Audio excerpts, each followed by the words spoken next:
Ann wants to buy a home. She can afford a monthly payment of $750. The bank offered a 30-year mortgage at a fixed rate of 6%. What will Ann type into Excel to find the amount she can borrow? Okay, so now you know the monthly payment. You're trying to find the value of the home. So you're going to be using the PV function. You're trying to find the value of the home.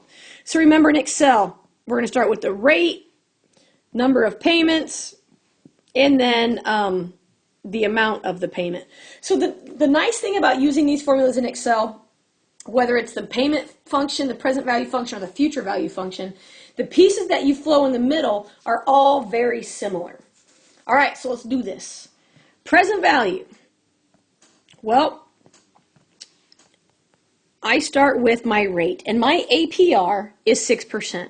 So 0.06, and that's an APR. I'm making monthly payments, so I'm going to divide that by 12. And as I said, I'm making monthly payments for 30 years. So 12 times 30 is how many payments I'm going to make. And then at the end, I'm paying $750 a month. So if Ann types that into Excel, it's going to spit out the value of the home, how much she can borrow. Now, Excel does okay with percent signs. So instead of putting 0.06, you could type in 6% divided by 12. Although I think that's weird because we generally do not play with percent signs. And we definitely in Excel do not play with dollar signs, you'll notice, right? My 750 at the end is just 750.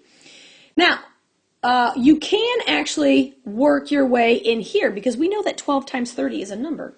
So if I go to number 1 and I just leave the beginning, 0.06 divided by 12, 12 times 30 is 360. So I could also write this 1 could be changed to 3 by just multiplying 360. And then 2 can be rewritten, right? The 6% divided by 12, 12 times 30 is 360. That would also work. So you really have 4 ways that you can plug this into Excel depending on what version you feel most comfortable with. So make sure that you find one that works for you as you're working through things and go from there.